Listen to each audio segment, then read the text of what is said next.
Bonjour à tous, bienvenue sur Misscom. Je suis Claire Négrier, révélatrice de personnalité d'entreprise.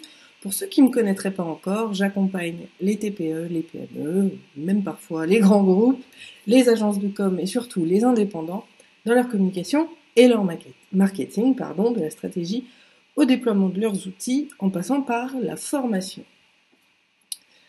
Aujourd'hui, je vous retrouve pour le lundi, une émission qui s'appelle Comme Attitude, où je vous parle de stratégie en général, ou de sujets qui m'importent et qui me travaillent par rapport à la période. Enfin, c'est toujours à l'instant T, généralement je choisis mes sujets dans l'heure avant de diffuser. Et souvent, en tout cas j'essaye autant que faire se peut, que ce soit des sujets qui répondent à vos questions, donc surtout n'hésitez pas à me les poser, à m'envoyer vos diverses questions par tous les moyens qu'il existe, que ce soit le message privé, que ce soit les commentaires sous cette vidéo sur YouTube ou sur Facebook, ou également par email, vous l'avez ou vous l'aurez dans la description de cette vidéo. Un petit peu plus tard, puisque je mets les descriptions après les lives. Bonjour Nadège, ravie de te retrouver, et bien évidemment, n'hésitez pas en commentaire à me faire un petit coucou pour que je sache qui est là, et si on ne se connaît pas, je vous invite aussi à me dire quelle est votre spécialité pour que je puisse prendre des exemples qui vous parlent à vous, c'est essentiel pour moi. Alors le sujet du jour, c'est pour ça que je dis que c'est sur de la stratégie, mais pas que, c'est vraiment sur mes inspirations du moment. On va rester, bien sûr, sur des sujets qui nous concernent par rapport à la période que l'on vit, qui pourrait malheureusement subvenir n'importe quand, puisque une crise ou de la communication d'urgence, on est largement sur des choses qui peuvent arriver à n'importe qui, à n'importe quel moment, et pas uniquement sur des périodes de pandémie comme à l'heure actuelle.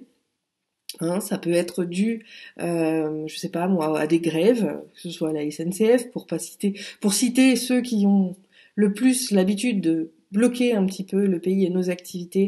On peut nommer la SNCF, on peut nommer la Poste. Il y a quand même un certain nombre d'acteurs qui régulièrement peuvent mettre en risque et remettre en cause votre business. Donc c'est pour ça que ces sujets, vraiment, je les aborde de manière large, de manière à pouvoir répondre à n'importe quand. Et si vous le cherchez, il suffit après, par Google ou directement sur YouTube ou Facebook, taper les mots-clés pour trouver ces sujets-là. Bonjour Sophie, ravie de te retrouver, j'espère que tu vas bien. J'espère vraiment que vous allez bien. D'ailleurs, c'est quelque chose qui est important, la santé. Moi je me remets, je pense que je suis un peu plus audible que la semaine dernière de ma méga pharyngite. Je vous invite également à prendre un petit café, j'ai oublié de faire le mien, mais on est là pour passer un bon moment aussi. Hop, ah oui, je bois un coup parce que c'est plus facile pour parler. Donc n'hésitez pas tout au long du sujet à me poser vos questions, même en replay, je serai vraiment ravie d'y répondre. Donc cette semaine, on aborde comment se démarquer en période de crise. C'est quand même quelque chose qui est important. On a vu la communication de crise, on a vu la communication d'urgence les 2 dernières semaines. Aujourd'hui, j'ai envie d'aborder justement quelque chose de plus constructif. On va sortir justement de ce sentiment de panique, d'inquiétude qu'on peut avoir pour aller justement travailler sur ce qui va nous nourrir et vous nourrir, que ce soit d'un point de vue mental, psychologique, mais également nourrir d'un point de vue financier, parce que quand on est entrepreneur, on peut pas se nourrir si on fait pas de chiffres. Donc la chose essentielle, bien évidemment, c'est se démarquer par rapport à la période de crise. Qu'est-ce que l'on peut faire ? Eh bien, j'ai envie de vous dire que il n'y a pas de solution miracle. Il faut toujours faire le point entre ce que vous avez à cœur de partager et vos propres limites. Et puis il y a ce qu'attendent, comme d'habitude, vos clients potentiels, vos cibles, vos prospects, tout l'environnement que vous souhaitez justement toucher. Donc là, comment est-ce qu'on va pouvoir se démarquer en période de crise ? Eh bien, il n'y a pas 36 solutions. C'est souvent de faire des contenus soit spécifiques par rapport à la période, parce que vous avez justement des sujets, de l'information qui vont pouvoir venir aider votre cible comme vous l'êtes aujourd'hui et par rapport au sujet que je fais sur Misscom. Je personnalise justement les sujets par rapport à ce qui nous arrive en ce moment pour vous aider.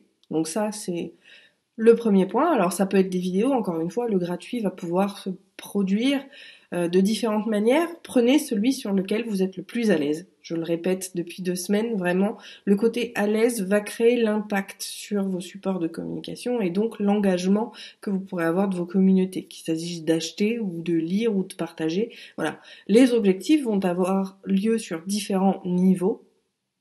Et il faut pas toujours viser le même, bien évidemment. Il faut vraiment travailler autour. C'est un petit peu, moi je suis un peu fan de Top Chef depuis quelques années. C'est un peu comme quand on vous donne un thème et qu'on retrouve plein de recettes différentes parce que ils vont mettre justement l'accent sur un point différent par rapport au sujet imposé. Et on est exactement dans la même chose par rapport à sa communication et son marketing. Vous allez vraiment aller là où votre cœur vous dit d'aller, là où vous êtes le plus à l'aise parce que déjà que la crise, etc., c'est compliqué. Mais voilà, aller sur des choses de cœur partagera forcément beaucoup plus que d'autres. Bonjour Jamel, bienvenue à toi. J'accueille en même temps tous ceux qui nous rejoignent. Si le sujet d'ailleurs peut intéresser vos contacts, je vous invite à les inviter ou à partager le live pour qu'ils puissent le découvrir. L'idée étant d'aider un maximum de monde à travers toutes mes vidéos, donc n'hésitez pas, que ce soit sur YouTube ou sur Facebook. On est vraiment là pour partager ensemble. Et si vous avez des questions, surtout, n'oubliez pas de me les noter. Donc, comment se démarquer en cette période ? Ça va être aussi de mettre à jour ses propres valeurs ou ses propres difficultés. Souvent en marketing, en communication, les gens attendent quelque chose de très propre, quelque chose de très carré, pour donner confiance. Malheureusement, c'est un petit peu aussi ce que je dénonce, notamment dans mon podcast Les Dessous de Misscom. On a vraiment... L'être humain est un peu bizarre. Il a besoin de voir pour croire. Et des fois, beaucoup, malheureusement, s'en servent. Les gens deviennent leurs propres produits marketing et vendent ce qu'on appelle le rêve. Vendre du rêve, ça aide les gens. Alors pourquoi ça marche ? Moi, j'aimerais poser la question à ceux à qui ça parle, parce que moi-même, je suis pas du tout attirée. Au contraire, je bannis ces gens-là et ces publicités-là. Malgré tout, vendre du rêve dans la période de confinement ou dans une période de crise, c'est quand même quelque chose d'important, mais il faut vendre du rêve tangible. Alors qu'est-ce que c'est que du rêve tangible ? Eh bien, ça va être justement une promesse qui va pouvoir être tenue, par exemple. Vendre du rêve, ça peut passer par un entretien gratuit, par exemple. Mettre en avant justement une écoute. J'ai une cliente, Transparaître, Laurence, donc de Transparaître, qui propose justement des entretiens gratuits pour pouvoir poser ses premières questions ou poser ses premières peurs, ses premières frayeurs, pour pouvoir avoir une réponse et une écoute. C'est quelque chose qui va justement attirer les gens parce que on met son professionnalisme au service des autres en fonction de leur état. Et ça, c'est quelque chose qui est très important. Par exemple, Sophie, toi, tu pourrais faire davantage peut-être de tirage de cartes par rapport à la période, soit de façon complètement personnalisée, l'idée étant toujours d'avoir un lien plus particulier, parce que quand on le fait de manière collégiale, comme je peux le faire ici, justement, où je m'adresse à tout le monde en même temps, il n'y a rien de personnalisé et forcément le lien est beaucoup moins puissant que quand c'est quelque chose de personnel. Et quand c'est en one-on-one, si je puis dire. Donc là, vraiment, l'idée va être de mettre l'accent justement sur ce que vous pourriez proposer de manière, oui, gratuite, parce que les gens aujourd'hui, il faut quand même remettre les choses dans leur contexte, et je pense qu'il n'y a pas de barrière au niveau des pays, on est tous pareils, parce qu'on est tous humains et on fonctionne tous pareil. Quand on est en mode survie, on fait super gaffe à son argent. Donc forcément, on va aller l'investir, parce que là, pour le coup, le terme d'investissement répond bien. On va aller l'investir là où c'est important pour nous. Donc si c'est important, il faut déjà définir qu'est-ce qui est le plus important pour vos clients. Ça, c'est une démarche qui va être essentielle sur la gestion justement pour se démarquer. Ça va être vraiment d'être au cœur des problématiques de vos communautés. Je vais les appeler les communautés parce que finalement, dans vos communautés, vous avez des clients, vous avez des prospects, vous avez peut-être des fournisseurs avec lesquels vous allez pouvoir travailler. Alors là, je vous rappelle, j'en ai parlé un petit peu dans la communication d'urgence la semaine dernière. Vous allez pouvoir identifier des thématiques, des problématiques qui vont être essentielles pour vos clients potentiels. Donc l'idée, ça va être justement de trouver le bon argument ou le bon bon créneau, je vais l'appeler comme ça parce que j'ai pas spécialement de mots, mais la bonne porte d'entrée auprès de ces gens-là. L'idée, c'est pas de faire après, voilà, il y a aussi toute la notion psychologique des gens par rapport à cette période de crise qui sont malheureusement exacerbées sur certains points. On n'est pas là pour profiter de la situation, on est là pour offrir une solution sur des besoins qu'ont les gens. Donc, sur ces besoins-là ou sur les opportunités qu'ils pourraient avoir. Par exemple, moi, je trouve, par rapport à cette période de confinement, qu'il n'y a pas meilleur moment pour les entrepreneurs de suivre une formation et de se faire prendre en charge ces formations. Donc moi, aujourd'hui, là où je vais communiquer le plus, ça va être justement sur ces fameuses formations. Le marketing et la communication sont indispensables. Donc, la formation va être un moyen justement de pérenniser votre activité. Donc moi, je veux vraiment mettre en avant toutes les formations et le fait que je suis organisme de formation Datadocké, c'est-à-dire qu'elles sont prises en charge par l'État. En plus de ça, la bonne nouvelle, c'est que le décret de certification qui devait avoir lieu pour le 1er janvier 2021 est repoussé d'1 an. Donc on aura 1 an de plus pour pouvoir travailler là-dessus. Enfin, moi, je suis déjà sur la certification, bien sûr, parce que c'est quelque chose d'essentiel pour moi. Et plus vite je l'ai, mieux c'est.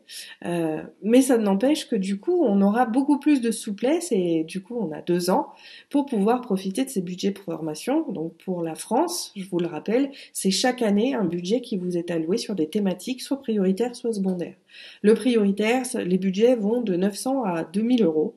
Les budgets secondaires, donc sur les thèmes secondaires, là on est plutôt sur une prise en charge de 200 ou 300 euros, mais c'est toujours ça de prix et honnêtement vous aurez jamais de meilleur moment en ce moment que de vous former parce que on attaque la 3e semaine de confinement, enfin on est à J21.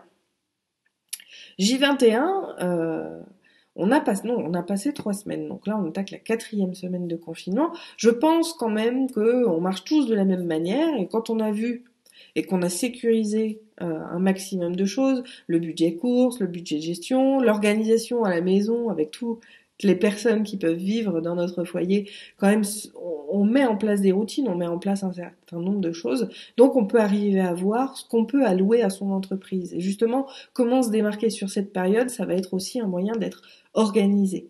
Être organisé pour être présent, par exemple, un moyen moi de me démarquer, c'est de ne surtout pas fermer Miscom, comme je le fais notamment en période de vacances scolaires habituellement parce que j'ai mes loulous et que je veux pas qu'on soit dérangé ou quoi que ce soit.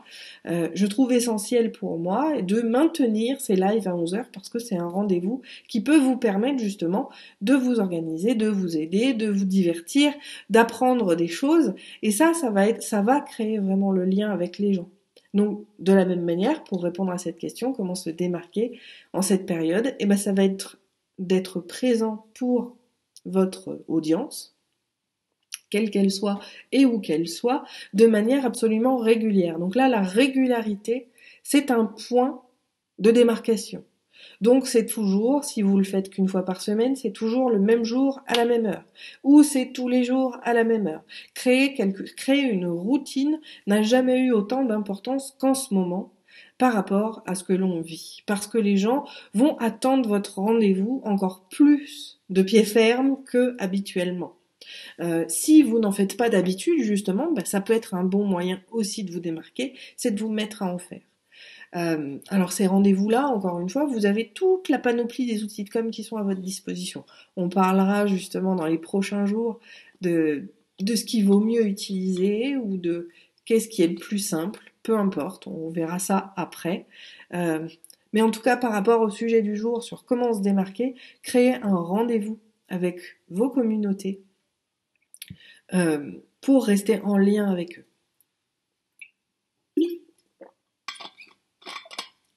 Donc ça, c'est un bon moyen de rester justement près d'eux. Après, un autre moyen de se démarquer également par rapport à la situation que l'on vit, ça va être peut-être, ça peut être con, ça peut paraître bizarre, mais faire le point justement sur vos supports de communication. Alors qu'est-ce que j'appelle support? C'est les vecteurs, d'accord? C'est ce qui va transmettre votre message. Peut-être que vous n'êtes pas sur tous les réseaux sociaux, ça peut être très pertinent justement de revoir votre stratégie social media. C'est quelque chose qui va être très important là aussi, parce que c'est ce qui va permettre de travailler sur votre présence. Aujourd'hui, on n'a plus le droit de se rencontrer en vrai. Donc, miser sur le social media, c'est parce que c'est là où seront les gens et où les gens vont aller regarder. Donc c'est quelque chose de très important d'être présent là où sont présents. Peut-être que ça vaut le coup justement pour vous démarquer de faire une petite étude. Où se retrouve votre audience pendant cette période de confinement? Est-ce qu'ils sont plus souvent sur Facebook? Est-ce qu'ils sont plus souvent sur Twitter? Est-ce qu'ils font beaucoup de Pinterest? Parce que pour le coup, Pinterest, pour toutes les idées, c'est extraordinaire. Euh, donc c'est quelque chose qui va beaucoup plaire et sur lequel travailler justement et intégrer ces nouveaux axes de communication. Alors là encore, on va garder la stratégie au cœur de sa réflexion.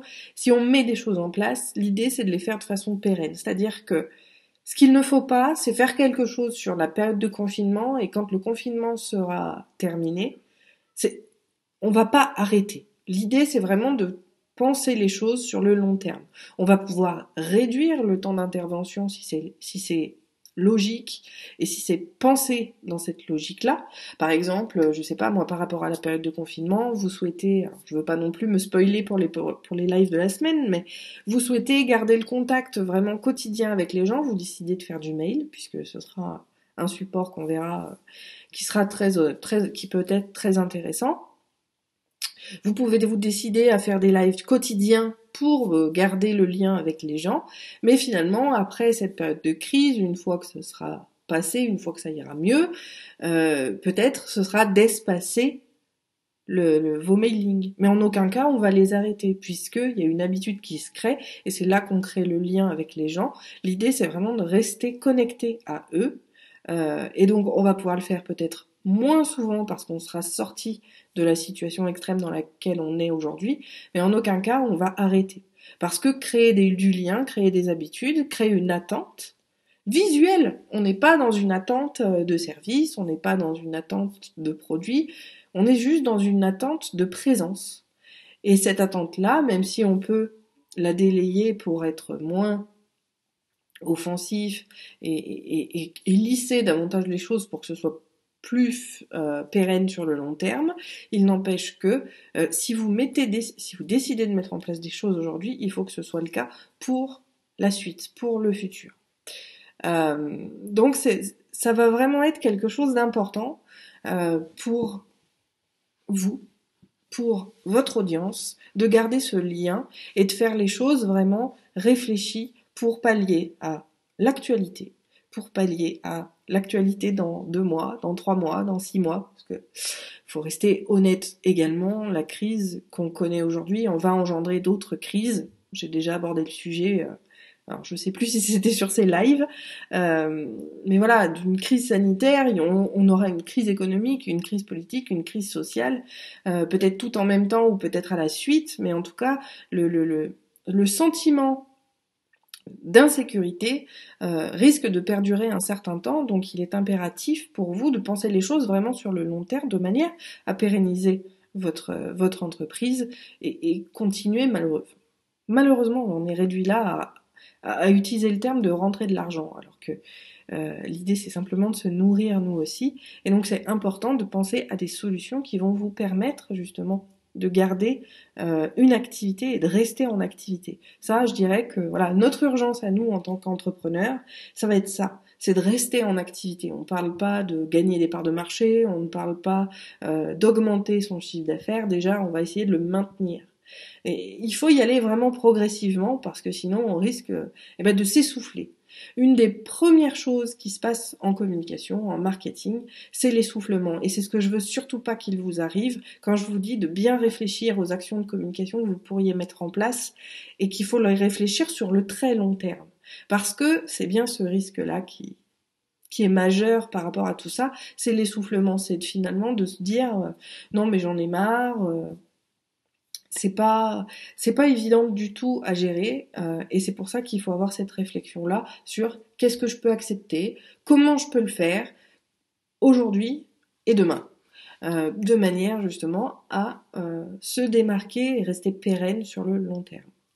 Donc une façon de se démarquer aussi, ça peut être de prendre les contre-pieds de vos concurrents. Et là, l'analyse forcément, donc ce qu'on appelle les benchmarking, l'analyse de la stratégie des concurrents vont pouvoir vous aider.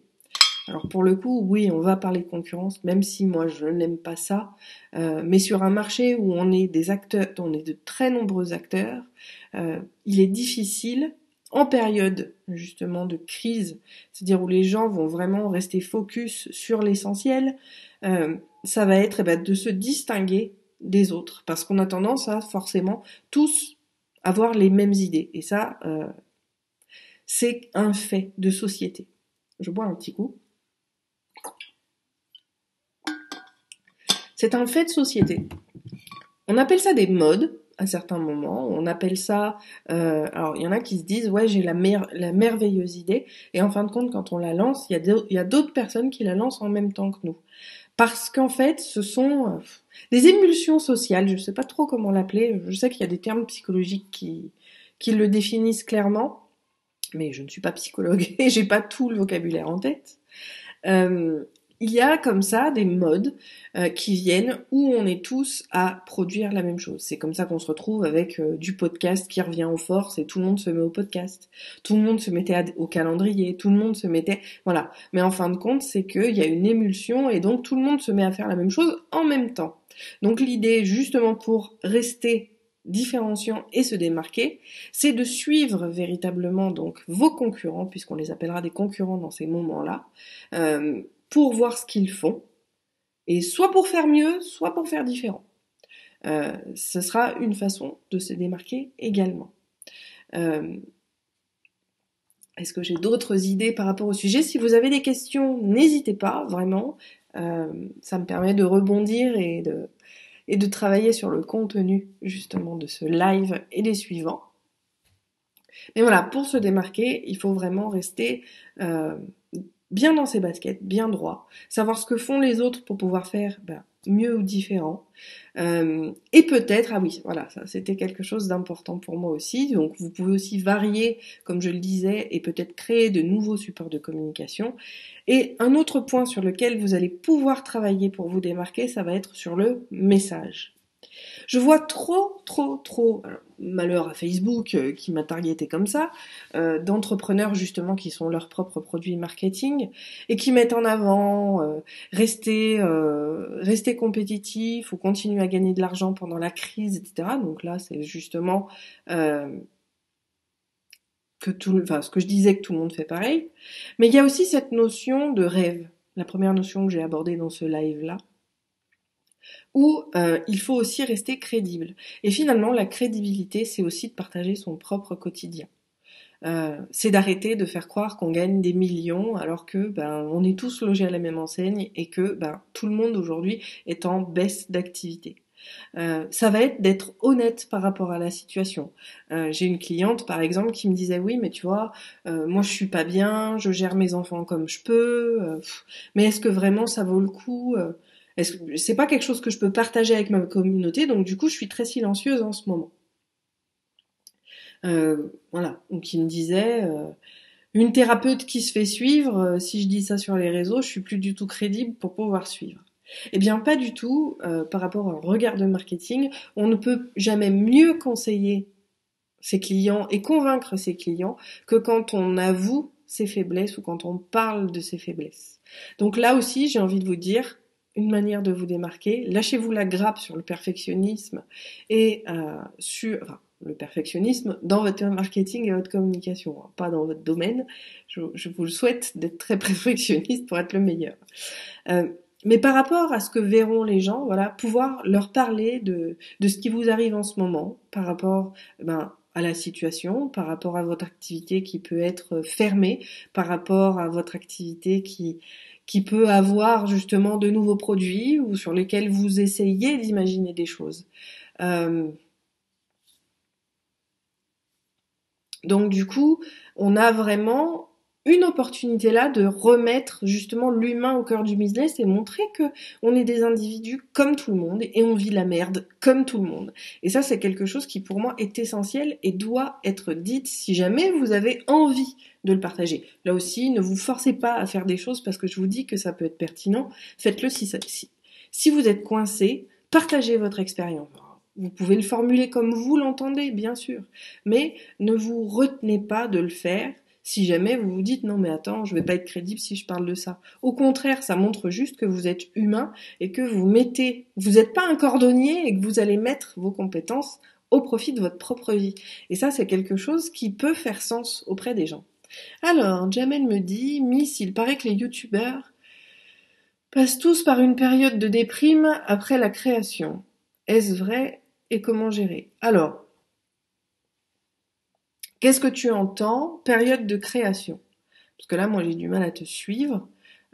Déprimé, écoute, moi, ça fait un an. Ça fait un peu plus d'un an que je suis sur YouTube également, parce que je considère que ces vidéos, bien qu'en live, peuvent pas... En tout cas, j'essaye de faire en sorte qu'elles soient tout à fait compréhensibles en replay et sur YouTube, donc j'ai décidé de m'y mettre. Moi, la création, c'est quotidien. Ma création, elle est quotidienne puisque je suis en live quasi quotidiennement, hein, lundi, mardi, jeudi, vendredi, c'est du quasi quotidien. Je suis toujours en mode création. Alors, je ne vois pas en quoi... Enfin, c'est pour ça, je ne comprends pas ce que tu dis quand tu dis après une période... passe tous par une période de déprime après la création. Donc, après la création, de quoi? J'attends ta réponse pour pouvoir y répondre peut-être plus facilement. Si vous avez des questions, n'hésitez pas d'ailleurs, on est là pour y répondre. Donc, si je résume en attendant, pour vous démarquer, vous pouvez le faire sur différents plans. 1. Voir ce que fait la concurrence et ne pas faire la même chose. Ça, c'est essentiel. 2. Trouver de nouveaux axes de communication. 3. Utiliser votre message pour faire des choses différentes et peut-être créer davantage de liens. C'est quelque chose d'important. Ah, alors Jamal me précise la création de la chaîne. Ben écoute, comme je te le dis, pour ma part, c'est tellement inspiré et c'est tellement passionnant ce que je partage que je sais pas m'arrêter. Je sais pas m'arrêter de parler et c'est pour ça d'ailleurs que Misscom fête bientôt ses 3 ans. On est dans la 3e année. Et que depuis 3 ans, je suis en live quasi quotidiennement parce que voilà, j'ai toujours quelque chose à dire sur ma passion. Donc justement, ces youtubeurs-là, bah c'est que c'est peut-être pas forcément des bons youtubeurs, en tout cas qui ont pas, qui ont trop la fibre commerciale. Voilà, les youtubeurs qui tiennent pas, à mon humble avis, sont ceux qui utilisent YouTube comme un support de communication commerciale. Et le support de communication commerciale, c'est sûr, on n'a pas de sujet à donner tout le temps. Donc forcément, il y a une phase de déprime parce que on se dit ouais, je vais mettre, alors on enregistre 3, 4, 5, peut-être 10 vidéos, on va les diffuser au compte-gouttes et certains youtubeurs, en tout cas les petits que j'ai pu voir qui ont abandonné ce support, pensaient vraiment avoir un retour. Mais si on le fait d'un point de vue commercial, encore une fois, ça ne peut pas fonctionner. Moi, je fais ces vidéos-là, je les poste sur YouTube parce que je considère qu'elles sont d'intérêt, on va dire, public pour les entrepreneurs, mais j'en attends rien. Mon objectif n'est pas commercial à travers ces vidéos. C'est sûr que selon l'objectif qu'on s'est fixé sur un support de communication, on va pouvoir être déprimé, oui, mais parce que on n'y pense jamais. La communication, le mot commercial doit sortir du vocabulaire de la communication. On n'est pas du tout sur quelque chose qui cherche à vendre. On va informer les gens. On informe, même si ça peut être promotionnel, ça m'arrive. Des fois, voilà, je pourrais vous parler, j'ai décidé de relancer, du coup, vu la période, la Misscom Academy, sur 3 thèmes pendant 3 mois, avec des challenges pour tout le monde. Mais là encore, je le dis, si ça intéresse quelqu'un et qu'il veut l'acheter, il prend contact avec moi. Mais en aucun cas, je ne fais que de la promotion. Et c'est souvent ce qui se passe pour les youtubeurs qui démarrent. c'est qu'on est on pense trop promotion et pas du tout passion. Alors que justement, enfin, en tout cas, c'est ma vision des choses. Ces vidéos-là, pour tenir sur la distance, sur la longueur, sur la durée, et aider vraiment, il faut que la mission qu'on a fixée à cet outil de communication, elle soit sur le long terme. Et comme je vous le dis, moi je suis intarissable, je vais avoir des sujets par rapport à l'actualité, par rapport à ce que rencontrent mes clients, par rapport à ce que vous, ma communauté, vous m'apportez. C'est-à-dire que je reçois des messages privés, des mails, parfois les commentaires me permettent de rebondir et de créer de nouveaux sujets. Voilà, et au final, je ne crée jamais le même sujet sur chaque émission, parce que à chaque fois, il y a un point de vue, il y a un angle différent qui fait que c'est jamais les mêmes choses. Tout simplement. Donc après, par rapport à la création d'une chaîne, il faut surtout avoir pensé stratégiquement cet outil de communication comme un outil de communication et pas comme un outil de promotion. Tout simplement. En tout cas, c'est mon conseil aux youtubeurs qui, si tu les connais, voilà, tu pourras... si tu en connais, dans ce cas-là, Jamel, vraiment, je t'invite, pourquoi pas, à leur partager, pardon, cette vidéo qui pourra peut-être les aider. Et, voilà, faut changer de paradigme, mais il faut essayer de se réinventer, tout simplement. Et effectivement, comme tu le dis, j'ai bien compris, il faut que ce soit avec passion. En tout cas, c'est que comme ça que moi je vois mon activité, donc je ne peux que vous partager ce conseil-là. Si vous êtes passionné dans un truc, allez-y. Et YouTube est comme Pinterest, hein, vous pourriez être... tiens, je vais prendre ma chère Sophie en exemple. Vous pourriez être cartomancienne, par exemple, mais vous faites du scrapbooking ou du macramé. Eh bien, votre chaîne YouTube, elle va être uniquement sur le macramé ou la broderie, mettons, j'en sais rien, sur votre passion de scrapbooking et absolument pas sur l'activité de cartomancienne, par exemple. Tout simplement parce que votre objectif de votre chaîne YouTube, elle ne va être que d'un point de vue de notoriété. On n'est pas là pour chercher encore une fois du client, on n'est pas, c'est juste un nom qui passe et un nombre d'abonnés davantage, et puis de temps en temps on peut leur envoyer un petit message pour dire vraiment ce qu'on fait, mais l'idée de départ n'était pas du tout de partager son métier, mais de partager une passion. Donc on peut même sortir, tout comme avec Pinterest, on va pouvoir sortir justement de son activité. Alors pour ma part, voilà, ma passion c'est mon métier, donc du coup, forcément je fais l'un dans l'autre, mais voilà, on n'est même pas obligé de faire des vidéos. Et puis surtout, si vous vous sentez pas, vous forcez pas, parce que quand on se force à faire un truc, ça marche pas. Donc je vais vous économiser peut-être de l'argent, mais en tout cas du temps et de l'énergie. N'allez pas faire des vidéos si vous vous sentez pas prêt à faire des vidéos et si vous ne l'imaginez pas sur le long terme, avec autant de sujets que votre esprit peut en créer. Voilà. Donc ça fait partie aussi des façons de se démarquer. Alors, plutôt d'éviter de faire des choses qui vous démarqueront pas. Mais pour vous démarquer, voilà, vous avez, je pense, un certain nombre de choses. On verra d'ailleurs demain quels sont les outils de communication que vous pouvez garder pour vous démarquer par rapport à la période actuelle. Et puis jeudi, je verrai. Je sais pas encore. Vous voyez, c'est vraiment du feeling et c'est de l'action inspirée, mes sujets. Mais c'est ce qui fait tout son charme et son unicité et ce qui fait que j'ai jamais les mêmes sujets à vous proposer. Si vous avez des questions, je vous le rappelle, n'hésitez pas à les mettre en commentaire ou me les envoyer en message privé ou par mail. Si vous aussi, vous avez envie de vous démarquer, je vous invite à mettre un petit cœur à la vidéo ou un pouce en l'air si vous êtes sur YouTube. Et je vous invite également à répondre à la question de la semaine du coup. Est-ce que dans cette période que l'on vit actuellement, vous cherchez justement à vous démarquer et quelle est votre principale problématique sur le sujet? Je vous retrouve demain pour en parler. Sur ce, je vous souhaite un très bon appétit. Une très bonne journée ensoleillée chez moi, j'espère que chez vous aussi, et je vous dis à demain. Bye bye!